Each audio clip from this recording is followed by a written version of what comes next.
Greetings, folks. Welcome back to the Jason Damico Show. As always, very special guest we've got for you. This guy and I go way back, at least 5-6 years now at this point. One of the best in the business, really needs no introductions, played with all the greats. I'm sure we've got some funny stories for you back in his memory catalog with some of these great names. But yeah, let's just get into it. Brad Russell, ladies and gentlemen. What's up, Jason? live from Detroit, which is yeah, your hometown, right? it is. As you can see, yeah, I was born here and raised here. And we got acquainted in New York City. We played a couple of gigs together. Just can't say enough good things about your playing and just chops and vibe and background vocals. Total A-list cat, and glad to have you on the show, man. It's good to catch up. Yeah, same here. Thanks, man. It's really awesome you're doing this. I think it's cool. Well, I've been tuning in, checking it out.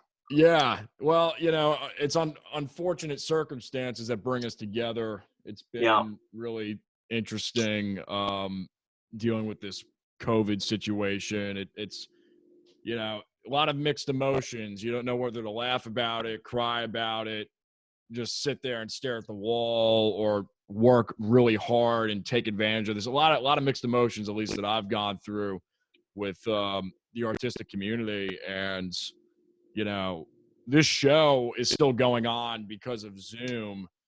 So thanks to that technology, we quite honestly probably wouldn't be having this dialogue right now if it wasn't for the situation, because everybody's just got more time on their hands. Right. Yeah. I mean, I guess you make the best out of a bad situation. So I mean, and we're able to see some of the advantages to, like I was saying before, it's technology and with Facebook or these kind of video, Zoom and FaceTime or whatever else there is out there. In the past, there's, myself included, criticize people for wasting time or all that, get off Facebook and go practice or something, but right now it's like, come on Facebook and practice, please, take a lesson, So I think it's great. I mean, I always did think all of the social media was cool if it was used in the right way, like anything else, really, so I've kind of supported it. And, I was doing Facebook lessons, lessons on Facebook and Facebook Live stuff, like when it first came out. So I've been into it. Let's get into your beginning stages as far as playing. And I mean, I know your story pretty well. We've had a lot of dialogue, transporting gear in New York City and doing weird caravan carpool situations in Manhattan, and a lot of good times. But just tell everybody kind of how you got into music. I know you go way back. Your dad was in the industry and played upright for a while. Let's probably just start there. Well, yeah, I mean, that's a good place to start. My dad was played, I think originally played tuba when he was a kid. And then he got into the string bass, as they called it back then, the upright bass, stand-up bass. And he played bass and he played drums, and then he went in the Navy, excuse me. And he always continued to play music, although he also was an electrician. So he was very supportive. And then my mom, although she didn't play an instrument, was probably one of the biggest music lovers could ever meet. And I always brag about my mom. I mean, she's seen Charlie Parker. She's seen Frank Sinatra. I think she saw Frank Sinatra. She's seen Elvis. She saw the Beatles. Wow. Who could say that? But my mom's really, I think her first love is jazz. So she introduced me to jazz.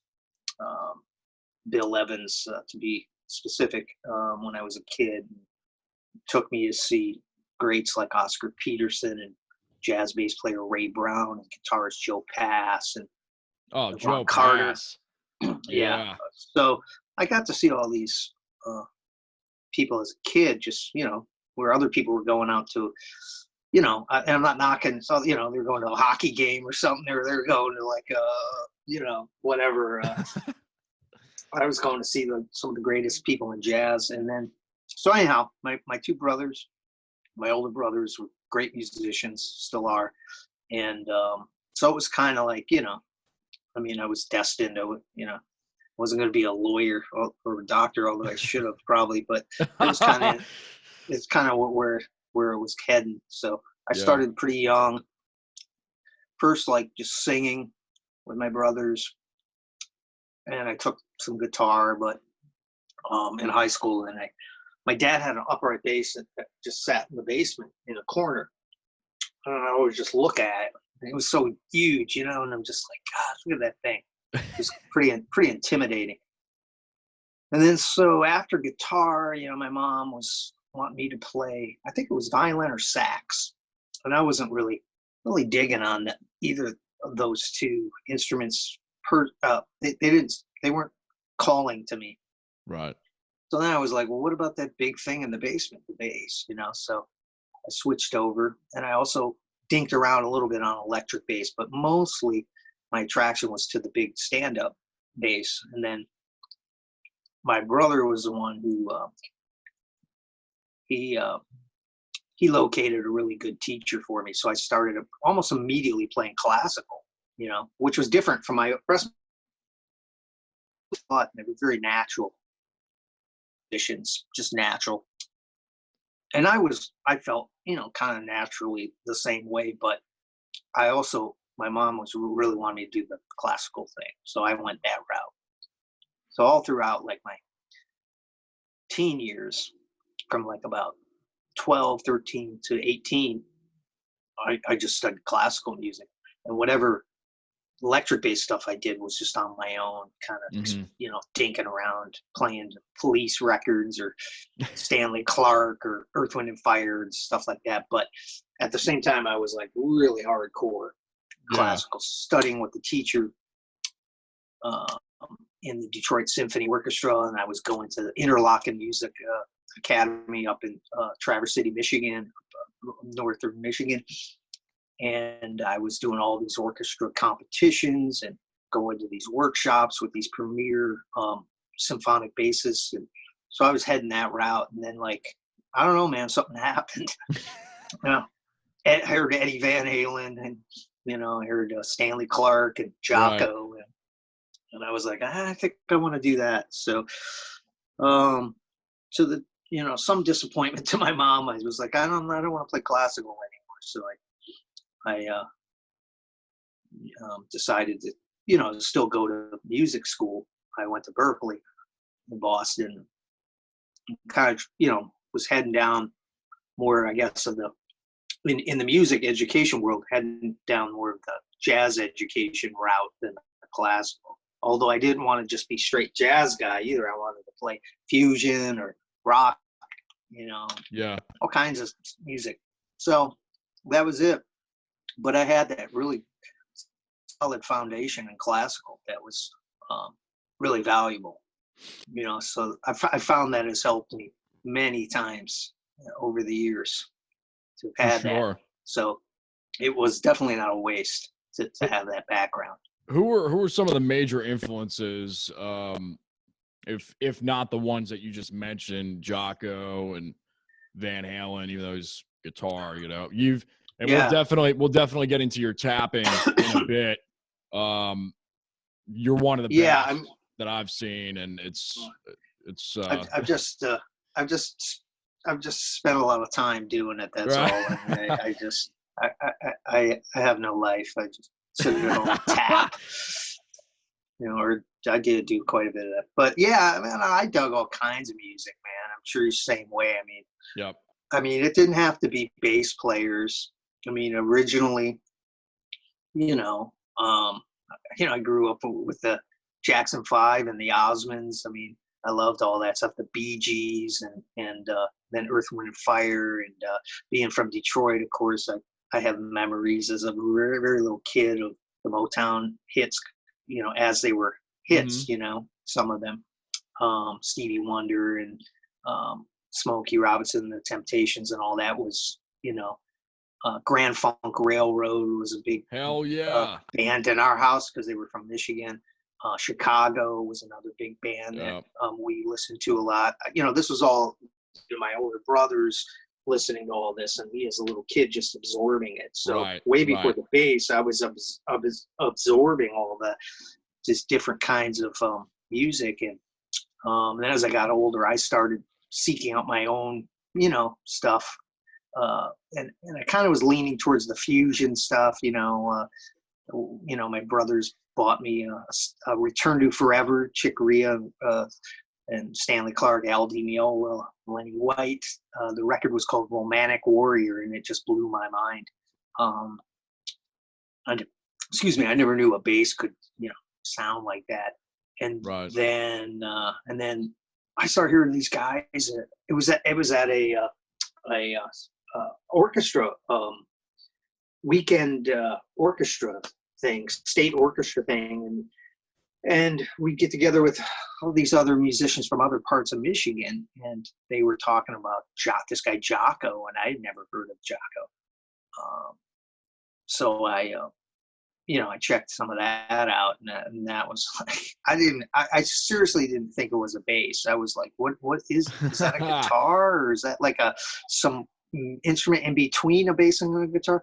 So, then I started getting into Jocko, and then a buddy of mine turned me on to Eddie Van Halen. And of course I'd heard of Van Halen, but I wasn't really into rock at that point because I had that classical, background. I was a bit of a little snobbery going on there. So. But he kept telling me, no, you got to check this guy out. He does this technique called tapping. And so I remember in one day, my buddy played me a Pat Metheny record with Jaco Pastorius on it, a Spanish Fly by Eddie Van Halen. Yep. And an Al Di Meola record with Jocko on bass on that also. Woo! And Stanley Clarke on the. So this all happened within maybe a half hour. He put the records on. And I mean, those kind of moments you never forget. I just remember sitting in his bedroom, mind blowing, and just going, that is all the stuff I want to do. I mean, it wasn't, but it was close to. Later time, I heard Billy Sheehan and Steve Vai, and that came into play also. But that one listening hang with my buddy pretty much composed about 80% of what I wanted to do, from Eddie's tapping and just his way of being so virtuosic in a rock way, though, which I thought was amazing, because at that point I looked at rock kind of like, those guys aren't as good of musicians as classical. And then I heard Eddie, and I was like, I had no idea what he was doing. And the tone too, the execution. Oh yeah, well, all that kind of I appreciated later years, but at that time it was just literally I had no idea what he was doing. I just knew it sounded amazing, and it was technical. But he was in this like arena circus, like bigger than life rock band, and I was like, wow. So you can be like a real musician and be in a rock band. So that really opened my eyes. And then later on, Steve Vai did that for me in another way, with being a school musician and being able to transcribe and being able to read music. But also he's playing with David Lee Roth, like running around stage with no shirt on, like licking his guitar, but he could like write out music like Beethoven could, and I'm like, I just thought that was so cool. And the drummer at the time with David Lee Roth was Greg Bissonette, who was also he's from Detroit, and he's a highly schooled drummer who could play big band jazz, can read anything, can write charts. And here he is standing on his drums with a body glove outfit on, like playing arenas. So those guys really had an impact on me, that you could be a school musician and still be able to adapt and take advantage of those skills in a big commercial sort of setting, you know. So that was very motivational and inspiring for me. Now So I you went. always was into being schooled, but still being able to rock out. Well, you went to was it Miami? You transferred? Yeah, yeah. After Berkeley, I only stayed at Berkeley for a short time. Excuse me. And then uh, my brother once again told me about a local jazz saxophone player in Detroit who had gotten a full scholarship to Miami, and he said you should check out the University of Miami. And I had never heard of them before then, so I did. And then I started like doing some investigative work there and reading the guitar mags, and Steve Morris from the Dixie Dregs and Pat Metheny and Jaco Pastorius and Will Lee, great bass player, all had either gone there or taught there or had a heavy connection with that school. So it was kind of the answer to Berkeley, or alternative to Berkeley at that point. Right. And being from Detroit, I went to visit the school in February. It was like 20 degrees here in Detroit. I get down to Miami, it's like not a cloud in the sky, 80 degrees. I was like, yeah, I think I want to go here. It's like, I don't care how good or bad the music school is. Yeah, this will work. Yeah. So, but it was a great school, and it was good for me because it was an open-minded progressive program.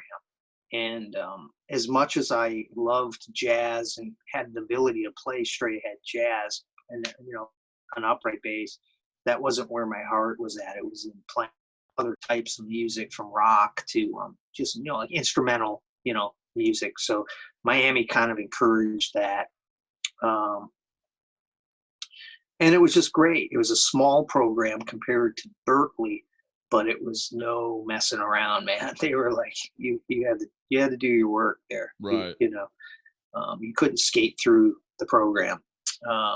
So I dug it, but I only went at first. I only went for a year, and then I dropped out and started gigging around Miami. So, but I later went back and got my master's there. I went back. I couldn't stay away from the place.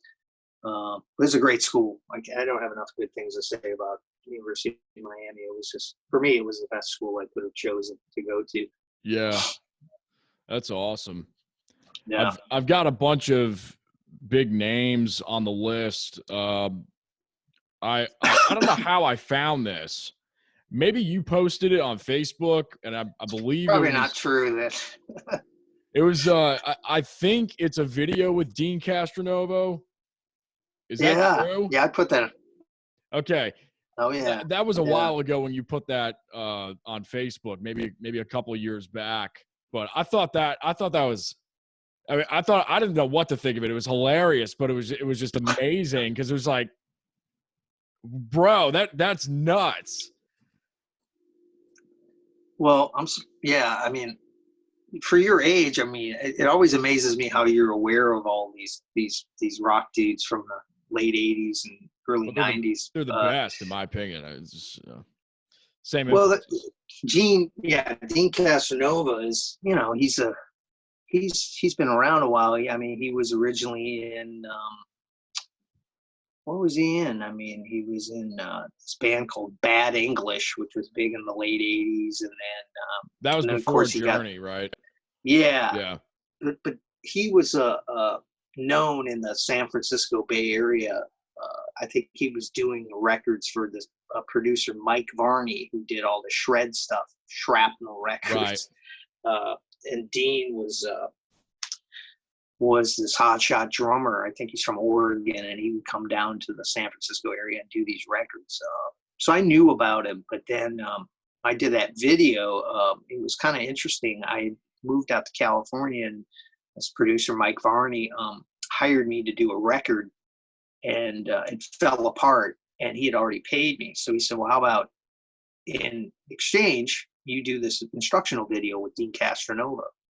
And I had just seen Dean like a couple weeks before in a huge stadium playing with Bad English opening for the band Whitesnake, and I'm like, yeah, that'll work. So the other project, the original project, falling through was a blessing, actually, because this was way cooler. So I did that instructional video with Dean. Right. And then he later went on. He played with Steve Vai, and I think he played with Ozzy for a minute. And then he got the gig with Journey, and he played with them for like 20 years or something, or like 15 years or something like that. But yeah, the video was funny, man. I had the hair and the whole look, but that was kind of the vibe back then. Can you tell real quick the story when you showed up to the Oz audition? Oh, good. Yeah. Well, that was at the exact same time as that video. It was amazing. At the time, you know, I was really pretty young. I think I was like 19, 18, something like that, or 19. So you don't really think about how this stuff's going to impact you or even sound later on when you tell these stories. But it was like within like a couple of weeks, I did that video for Dean Casanova. I got an audition for David Lee Roth from Van Halen. Wow. In case anybody out there doesn't remember David Lee Roth, they know who Van Halen is. And I got an audition for Ozzy Osbourne, and this was all within like a short amount of time. I was living in San Francisco area, but I had some connections through Mike Varney, the producer, and some other guys, and they hooked me up with these. So I got a call to audition for Ozzy Osbourne, and it was like, it's like something out of a movie. It was like that movie with Mark Wahlberg. What was that called? Rockstar or whatever. Right. Where he's like, he gets the gig, you know, with the English, you know, rock band. It was like totally that. Like the guy's like, yeah, mate, we're looking for a bass player for Ozzy. You know, he calls me up and he asked me like how much I weighed. I was like, excuse me? He's like, how much do you weigh? Are you basically asking me if I was fat? And I was like, no, quite the opposite. And I was like, what does this guy want to? So, you know, he said that they had auditioned some guys, and it was down to just me and a few guys. You know, I made it sound like I had a real good shot at getting a gig. Right. And told me, you know, what songs to learn and where to be and when to be at, you know, for the audition. And so I drove down to LA from San Francisco. And the first day I auditioned for David Lee Roth, and the next day I went and auditioned for Ozzy Osbourne. Man. So I was like listening to my girlfriend at the time was driving the car down to LA, and I was in the back with a boom. You know, this is pre, iPhones or iPods or whatever. Digital, so, yeah. Digital yeah. So mediums. I got like a, you know, like a boom box, you know, like yeah, cassette. And I'm like in the back seat learning the song. And so I went to the Ozzy audition. It was, dude, I mean, it's kind of funny now, but I go to open the door to the room, to the studio, and I literally couldn't get the door open because there were so many people in the room, all bass players. And this guy told me it was like me and a few other guys, and we were like 25 guys in this room. And immediately I was just like, you gotta be kidding me, man. Right. So I sit down, and we're all in this room, and there was a lot of hair in that room.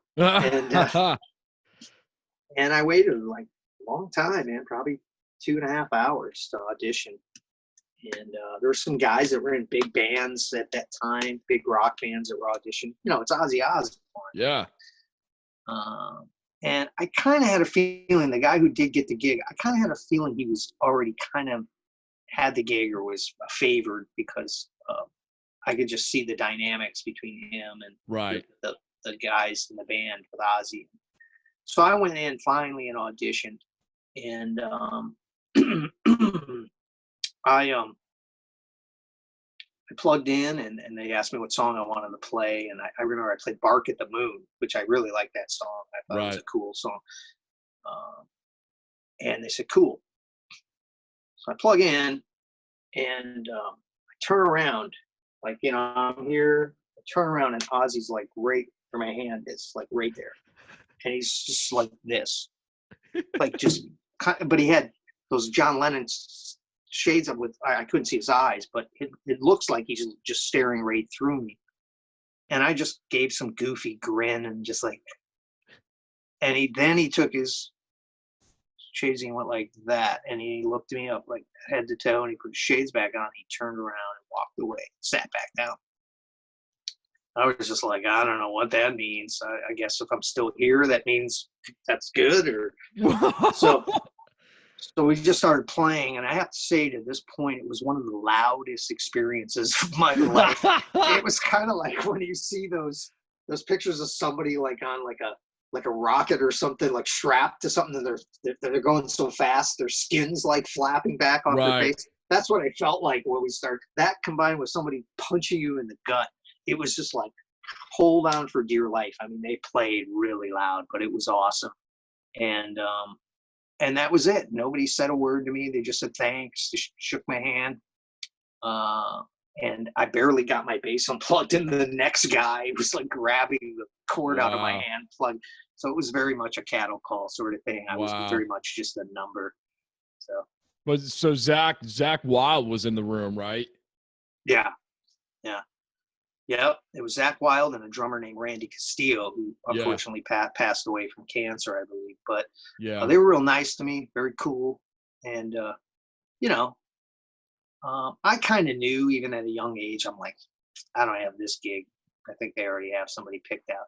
But I don't regret doing it. And like I tell all my students, I mean, today, to even get those kind of auditions is pretty, it's done differently too. A lot of things now are done by video. People just find people on YouTube and stuff. So there's that side of it, which is cool. But just being able to go through those kind of big auditions, I think to some degree maybe is kind of a thing of the past. Certainly in the big rock world, but it was a great experience. Just amazing to be able to. Later I auditioned for Alice Cooper. And I wasn't really like a hardcore rock, guy.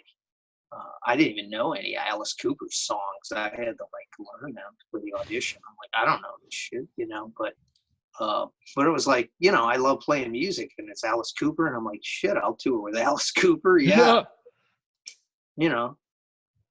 What about Satriani? Because you guys worked together on a project, I believe. Well, he played on my CD. I was hired to play with him, but it was a very short-lived situation. He did see me on YouTube, but it was through a recommendation of a buddy of mine who owned or managed a SIR studio in San Francisco, and knew Joe. So he turned me on to it, and he turned Joe on to me. But that was through a YouTube video of mine. So, I tell students that it's not a waste to do these videos. It's just you got to be able to back it up live. You can't somebody that's and I see some of that going on, and it's cool, but it's kind of like, I always want to say, well, how does this person sound live? How do they sound when they're just plugged into an amp, not direct, where they can go fix things and stuff. But what do they sound like just plugged in? But it's a great way to get your stuff, out there today.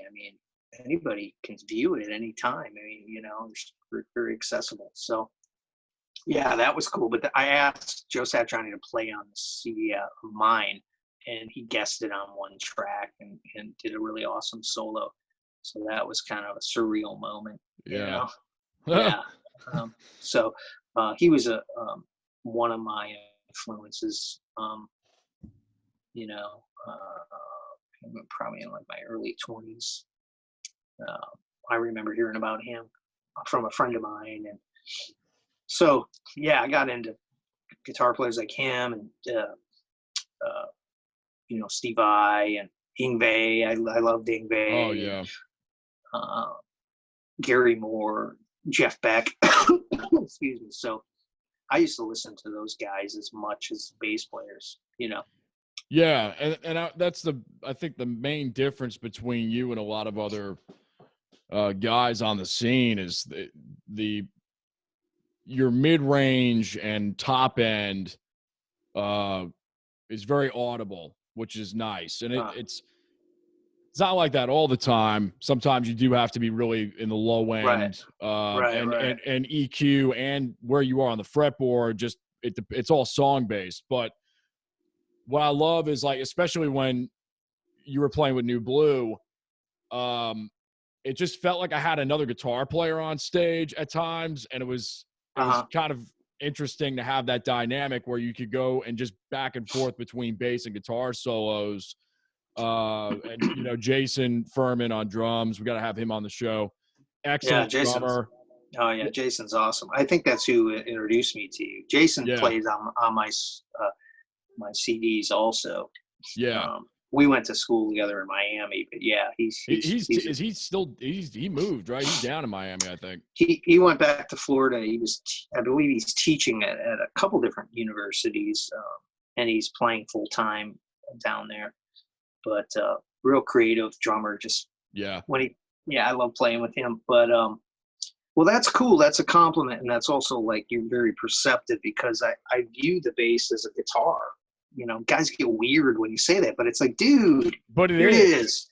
Frets, pickups, plug it in, hold it like a guitar. Guess what? It's a guitar. It's a bass guitar. Right. It's not a bad word. It's just that because the upright bass is really it's a bass of the violin family. Yeah.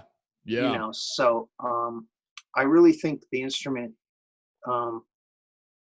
is a unique instrument, man, because it's in that the middle ground of being part of the rhythm section, like connecting with the drummer, but you're also playing melodies and play harmony, and you can step over into the guitarist world too. Right. So you're kind of got this, like, really cool responsibility in a way. Yeah. I mean, if you really want to use the instrument in ways that it's, I feel, meant to be used, like they make a bass like this bass I have here is 24 frets. Well, I didn't invent that. There's somebody who made that and they're mass producing them for a reason. They make a wah pedal for bass. They make an overdrive for bass. Well, they make a whammy bar, which I had on one of my basses, a tremolo bar. Well, somebody made that. It's not like, and mass produced them. So they're thinking on those lines, that this instrument can have these sounds also. So it's just the up to the player to use it musically and to do it in a way that fits the music. That's all.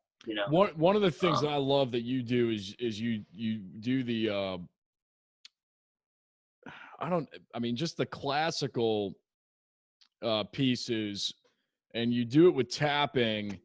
You'll take something, whether it's like a piano piece or keyboards or harpsichord, it's one of those like classic romantic era type of pieces, and put it to bass.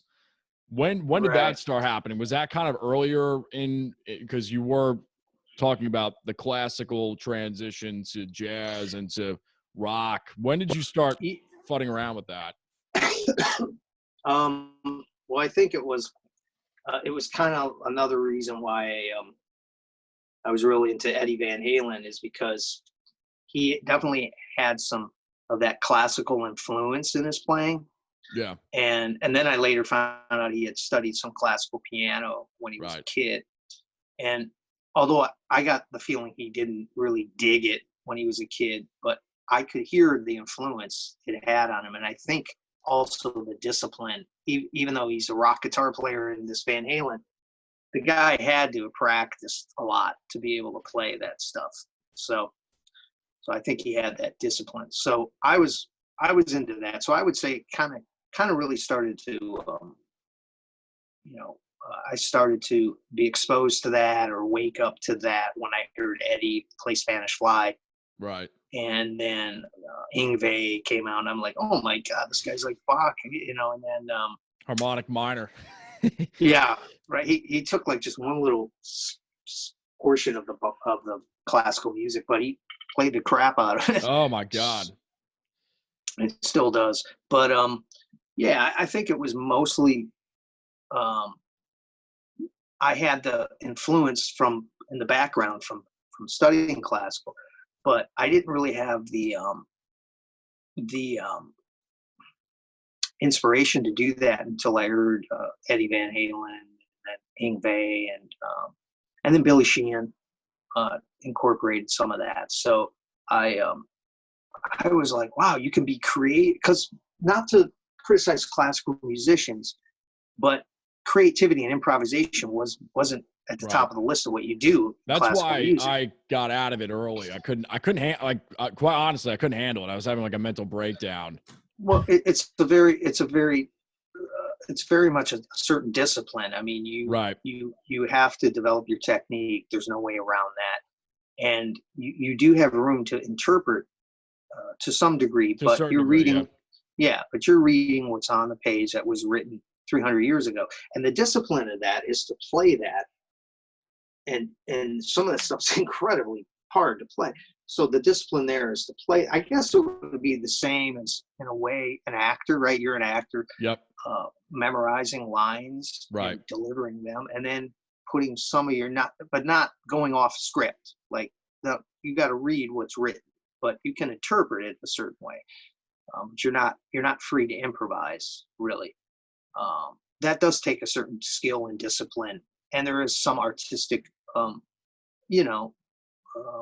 ability that you need to have to do that. But when you can take and create and write your own piece or freely improvise using a technique that is based in classical music, I thought that was really cool. That was like, well, I have the freedom of a jazz musician, rock musician, but I have the technique of a classical musician. So that's what I wanted to do. That's kind of why, one of the reasons I didn't continue in classical, is I wanted to have my own. I wanted to have freedom and have my own voice. You do this one Bach piece. It was totally blew me away. I mean, all the stuff that you do always blows me away. But the I don't remember what the name of it is. It was like a year or two ago. Yeah, C minor prelude. Yeah, it's just I couldn't do it now if you put a gun to my head. But yeah, it's I combined. I did it tapping, and then I also played it conventional. I don't know if there were. I mean, because you have a seamless sweep to tap thing that you do. Well, it's funny you mentioned that. Yeah. I think it was at the end. I did. Yeah. That's a dominant chord. That would not be in Bach.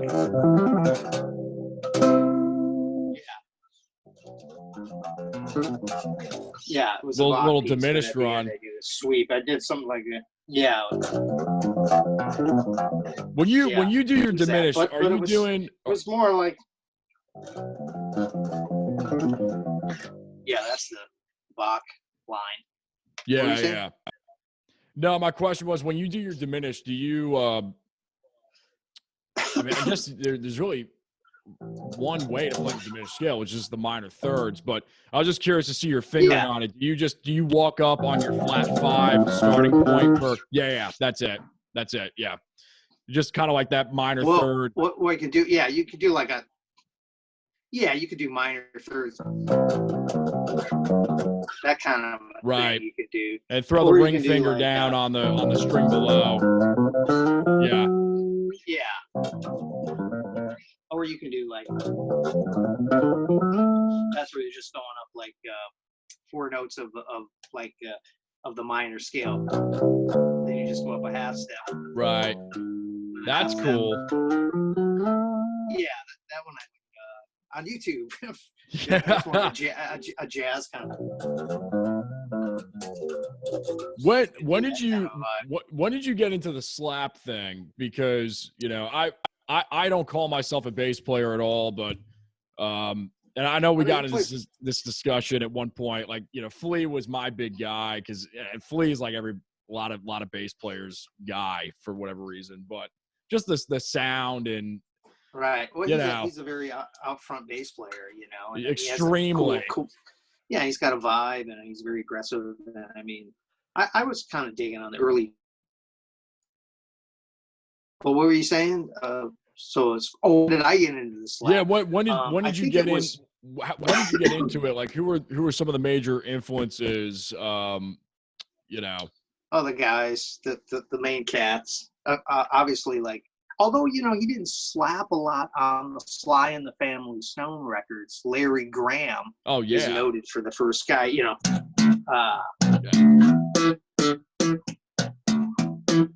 But I could be wrong, but I would think that was one of the very few songs on those records he slapped on. Right. Most of the stuff. What was it?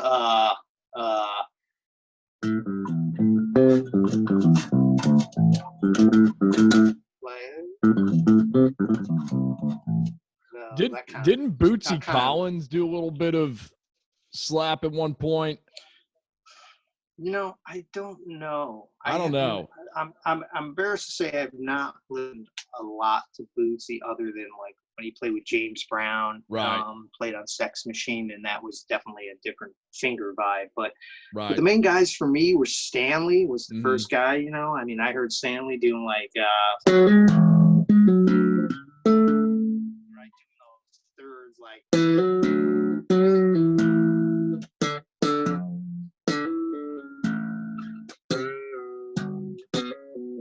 Stanley was doing that, but he was doing it in a fusion setting. And then I guess it would be like Louis Johnson from the Brothers Johnson was one of the main guys I got into. You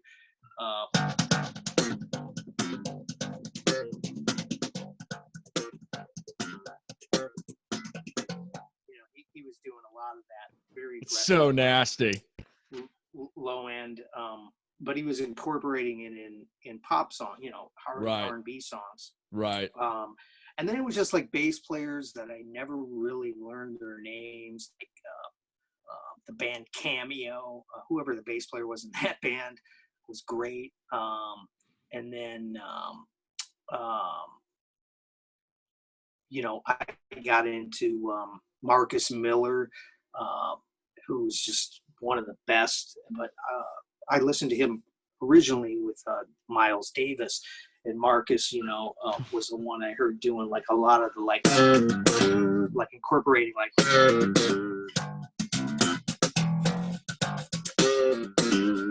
doing like the blues bands, you know. Right. You do that or, you know, and I thought that was really cool. Plus his tone was like nobody else's I'd heard.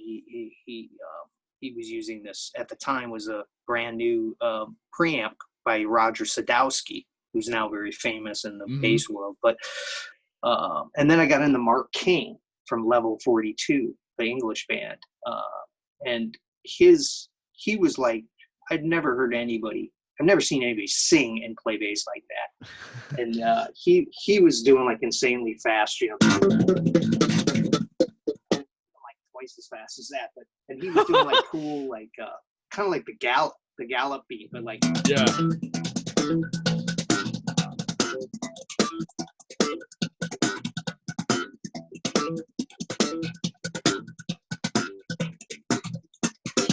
he's doing stuff like very active, very rhythmic, very like a locomotive.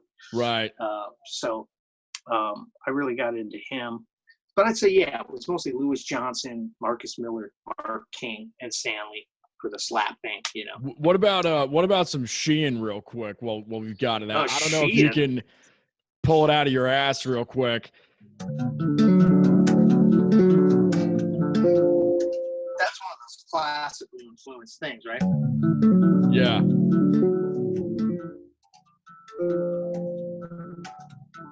Right, so that was like, you know, almost note for note what he was doing on his one solo when he was in Talus. But that idea I took and was like, oh my God, that's awesome, you know. So you hold the chord down and tap notes above you. And I started to do that like with my own ideas, like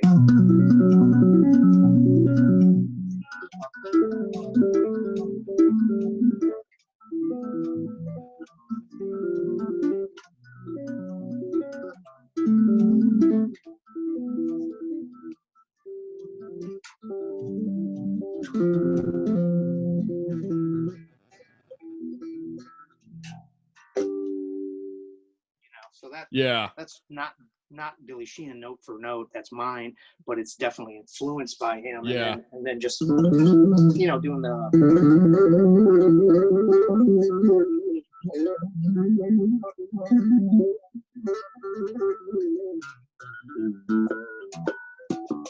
That kind of stuff where he's just like trailing up and down with one string, tapping inside, outside, the left hand, and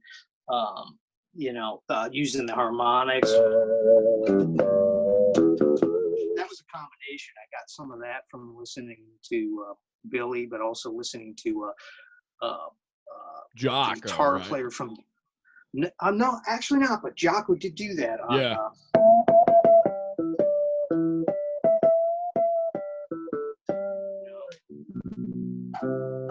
Weather reports on.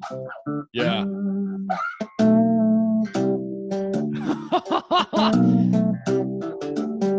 Right. So, but he did those. Jocko did that. Those pinched harmonics, but I didn't really put that together at the time. But later on, I listened to the Scorpions, oddly enough, and the guitarist Matthias Jobs, I think was his name. He would do those pinched, with heavy distortion. Right. And then Zach Wilde would do those. Yeah. So I kind of got them from them, but Sheehan was the first person I ever heard do them with overdrive on the bass, So, but yeah, Sheehan, Billy, for all that kind of tapping, also, some of his like he do these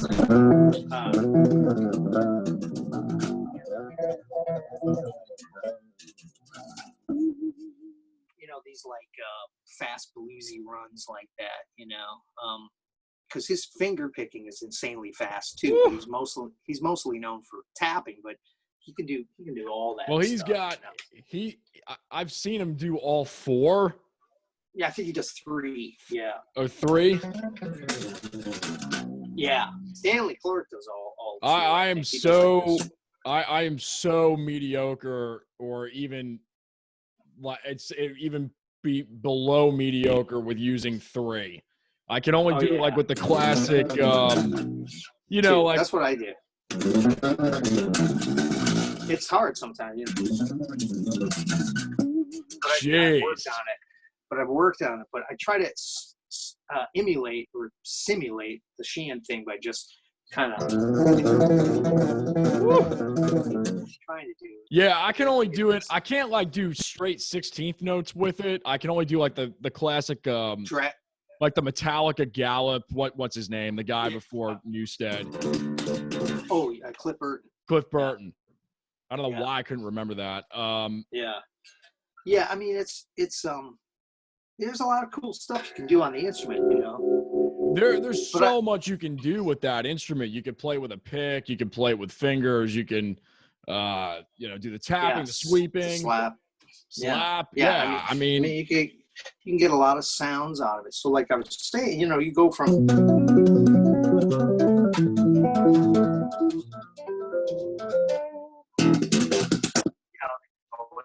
Sort of slap thing. It's a different thing. Or then if you start with like I was doing Little Wing, where I'll do like a.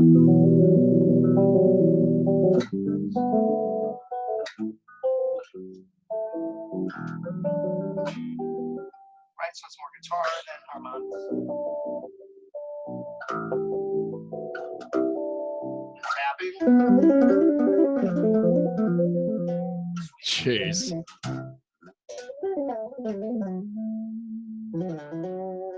So you kind of like, it's a bass for a second, it's a guitar for a second, it's almost a keyboard. Yeah. Like here.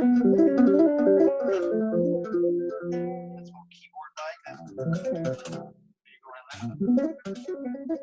All right, screwing it up.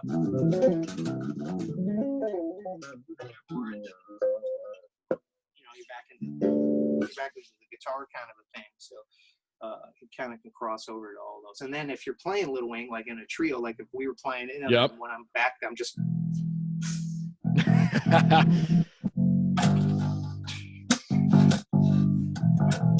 And you're back to bass.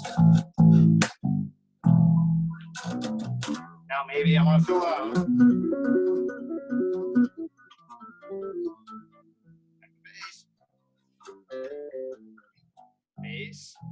Yeah. Maybe a little keyboard.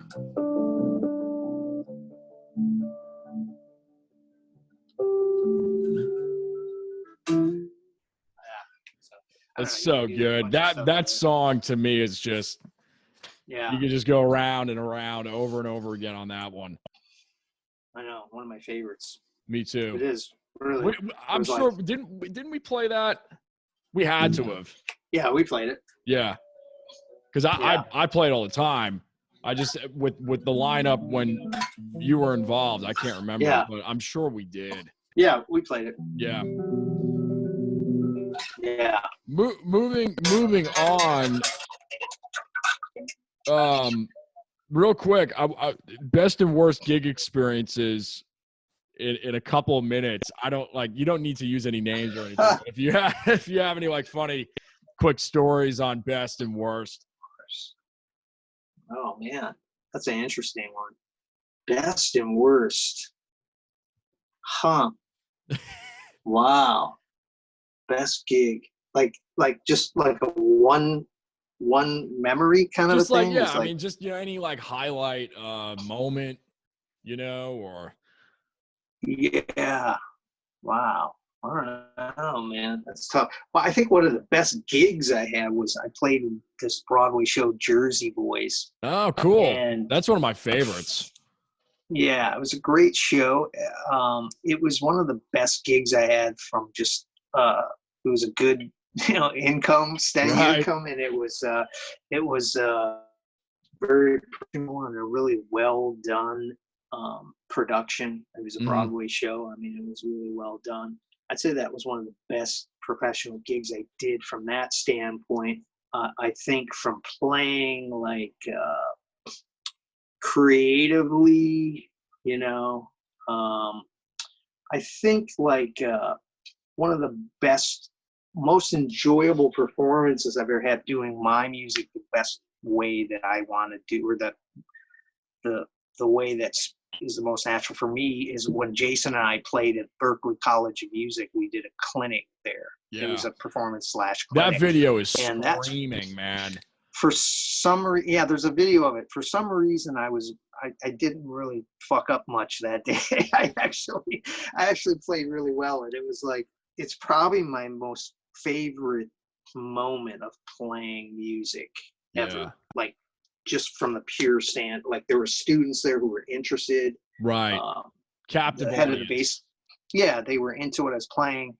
It was a school, it's a reputable music school, and they invited me to play a clinic there, and I was playing my music or doing it, the bass drum thing, the way that Jason and I were doing it. Right. So that would probably be one of the most memorable musical experiences from a creative, educational creative standpoint. Right. Worst gig. That's a really tough one. I did a gig once when I lived in Miami, where the lead singer, female singer, and the guitar player were having an affair. He was married, and they got into an actual physical fight right before we started playing. We started this gig at this club, and we were just getting ready to play our first set. It was just a cover band kind of gig. Right. And they got into this physical fight, and she really was laying into him. And then they left the stage, and we're just, the rest of the band were just standing there like, what's going on? And then the bouncer in the club, it asked the guitar player to come to the office and speak to him. And something happened, and he clocks the guitar player over the head and busts his head. The guitar player comes out of the office because he said, "You hit a woman," so the bouncer hits him. Oh. Now the guitar player says, "I'm going home to get my gun. I'm going to kill you." They leave. We're left on the stage like, okay. We start to leave and take our stuff, and the owner of the club comes out and says, "Where are you guys going?" And we go, "What do you mean, where are we going? The gig's over." And he goes, "You can't leave. We got customers coming in. It's the beginning of the night. We can't. they'll kill business. You got to stay around and keep your stuff set up. And we're like, well, what are you talking about? We can't play without our guitar player and singer. He goes, well, you're not tearing down. You come back and take your stuff at the end of the night. And we're like, well, when is that? He goes, 2 a.m. in the morning. And it's 9 o'clock. And I'm like, so me and my buddy went to another club where a friend of mine was playing. Fortunately, the club where we were supposed to play died down by about 11 o'clock. People got the hint there was no music. Right. And he finally was like, all right, get your stuff and get out of here. So not only did we not get paid, we had to, wait around half the night. And these guys were like, those kind of guys, like you didn't want to mess with them, Right. So it was like, all right. And yeah, that was a bad gig. Yeah, that's a pretty bad gig. That's a pretty bad one. I haven't heard, I mean, I've heard some bad ones because I ask a lot of people that question. That one might take first place right now. I may have some worse ones than that. I don't think there's many worse than that, but that was a really odd gig and bad. Just not good. Yeah. Florida, when I lived in South Florida, I have some memories of some odd gigs there. I don't know if it's the heat down there or I don't know, it was that late 80s and people were doing some wacky stuff back then. I don't know, but right. Yeah, that's where my memories of really not fun gigs comes from. But yeah, as far as the best gigs, Jersey Boys was great from a professional level. It was a really proud to say I was involved in that. It was a great production. It won Tony, I think multiple Tony Awards. It was on Broadway for 10 years. I did it in San Francisco, and then playing at the Berklee College of Music with Jason was an awesome thing. That was cool. Yeah. What where can folks find you as far as teaching and whatnot? What you've got going on, future plans, and just dealing with the COVID situation? Yeah. Well, as far as finding me, Facebook, Brad Russell, Bass in Your Face. We'll have the links. Yeah, we'll have the links in the description box. But go ahead and say it. Yeah, it's Bass in Your Face. So that would be YOFACE. But I don't have a website right now. I found it. I don't know. Maybe I got to get that going again. But it wasn't really at the time working. I seem to just get more connections through Facebook and social media. Social media is doing it as far as Facebook. Brad Russell Bass, Instagram, can get a hold of me there. That's where I mostly advertise for lessons anyhow. I've been teaching online for the Detroit Institute of Music Education. So that's what I'm doing during this COVID situation. I was doing that for the past year and a half. So Detroit Institute of Music Education, aka DIME. Been teaching there and want to continue teaching in a college in a setting. I enjoy teaching in a music college. I think it's although private is great, most of the students I enjoy teaching, or the students I enjoy teaching the most, are like either high school students heading to college for music or college music students. Students that are serious about playing music. Yeah, for sure. That's really, I mean, I could teach a kid how to play, boom, boom, boom, boom, boom, boom, Seven Nation Army. I could teach that too, but it's just much more gratifying for me to be teaching them how to play modes. Right. Really. Yeah. Really getting into the theory. All those kind of, yeah. So doing that, and then I got a cool CD I never released from 2 years ago. I got to get that going with a really awesome drummer named Achilles Priester. Oh yeah, he's from Brazil. He's nuts, man. He's going crazy on Instagram. He's one of the best. Oh yeah, he's a monster drummer. Yeah. And he recorded on like 5 songs. That Bach piece I did, he played drums on it. He's a machine. Yeah, he really is. He says he's practiced the double bass kick drum patterns for like hundreds of hours to get them like machine like. Yeah, great, Incredible. great drummer, cool dude. So I got some tunes I did with him, a couple with Jason. That I probably about 6 tunes, like an EP. Right. Shy Boy is on there. Jeff Billy Sheehan, Shy Boy. We did it like even faster, as almost like a punk kind of like, and I'm playing bass with overdrive, and then I overdubbed the melody and used a whammy partner. It's pretty cool. It's like the Motorhead version. It is almost Motorhead like. Yeah. Man, we haven't even talked about Lemmy at all on this. Yeah, Lemmy. Yeah, Lemmy was definitely another one. He's in there with Geezer Butler, and I guess Cliff Burton would be kind of one of those guys too. But Roger Glover, maybe. Yeah. I was more Entwistle. I was more Entwistle. Yeah. For some reason, Chris Squire was more like kind of spoke to me, like something with that tone and the pick. He was just like, when he came out with that like, what was it? Yeah, yeah, man. I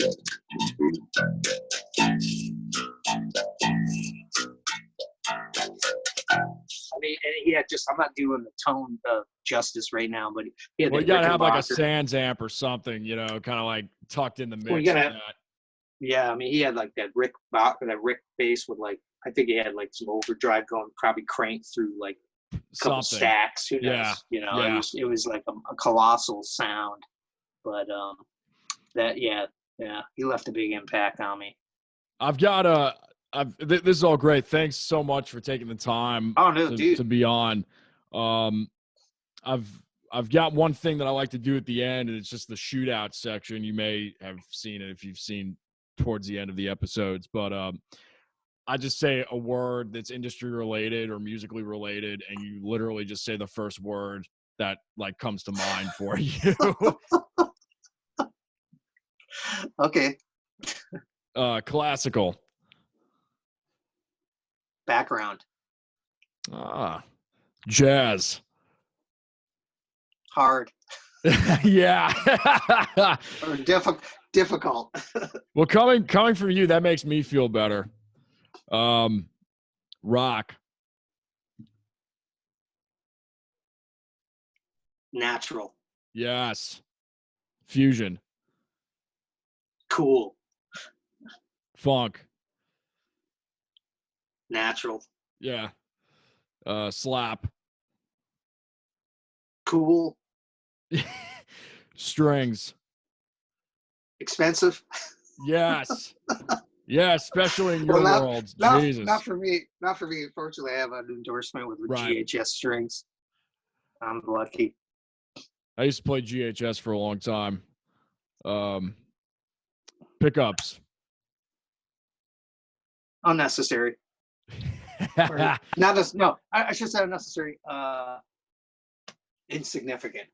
Okay. Overrated. I don't know. Yeah, I kind of feel the same way. Unless the tone is really here. Yeah, it really is. I mean, I'm kind of exaggerating, but and I gotta say though, unless it's an Ernie Ball, because that's like the only thing that really has that certain sound. Pickups. Yeah, just that like classic Stingray humbucker thing. I agree. Does. I agree. Yeah, no, I'm just saying I think pickups are a little overrated. I think a lot of it's like whatever, but I don't care, man. I have basses with MEC pickups. I have this bass has. I don't even know what this bass has in it. What are these baseline Seymour Duncan pickups? I got had basses with EMG pickups. I got bass with these Fed. What's it called? I don't know. It's like relic guitar. I forget what it's got some pick in there. I don't even know what it is. I don't know. Amp. Necessary. Yeah. That's how I view it. It's just a tool. Yeah. EQ. Important. Compression. Optional. Right. Live. Necessary. Studio. Important. Base. Life. Pizza. Favorite. It really is my favorite food. You're Italian, you know. Oh yeah, man, for sure. Last Although question. some people say, say, no, go ahead. yeah, so, what were you gonna say? no, so some people kind of say pizza in Italy is not like what we have over here in the United States, and we get into all these debates on pizza. I've had pizza in Italy, and I've had pizza obviously in New York where I live, and I like the pizza in New York better, or as much, I should say. Yeah, I haven't been to Italy yet, so I can't. I mean, people say it's sacrilegious. Two things that people, when they say that New York pizza is better than Italian pizza, like authentic Italian pizza, it's sacrilegious. And then to be Italian, like 100% Italian, and still haven't been to Italy yet, and I'm in my mid-20s, it's like sacrilegious. So hopefully I'll get there. Now forget about it. Like it's gonna take. Yeah, the poor countries. Yeah. Really get bad. Yeah. But this is so my last question for you, and I ask everybody this at the end, which is if you could go back in time to your 15-year-old self, knowing what you know now with your experiences, what would you tell them as advice? Oh my gosh. Just nothing different. I'd say just practice. Just keep practicing. Yeah. Tell them. Keep practicing. Get really good at something. You know, no real regrets. I could say go to law school or bag the base, become but realistically now, I would, if I saw my 15-year-old self, I'd just say, hey man, just keep doing what you're doing. That's it. That's cool. Yeah. Well, thanks again. We're gonna have the description box with all the info. This is gonna be on all the platforms: YouTube, iTunes, Spotify, iHeart. Nice. Yeah. It'll be on my Facebook. I'll put it on. Cool. Yeah, Sounds man. good. Really, really cool rapping with you, man. Good to see you. I'm glad you're well. You too. And yeah, we'll definitely stay in touch. You know, we got to do something remotely besides just this. We got to we'll collab on something. We'll figure it out. Definitely. Yeah. Cool. Definitely. You guys have been watching the Jason Damico show or listening to the Jason Damico show, and definitely check out Brad's material, the description boxes, and we'll see you guys on the next one. Cool. Peace, man. All right.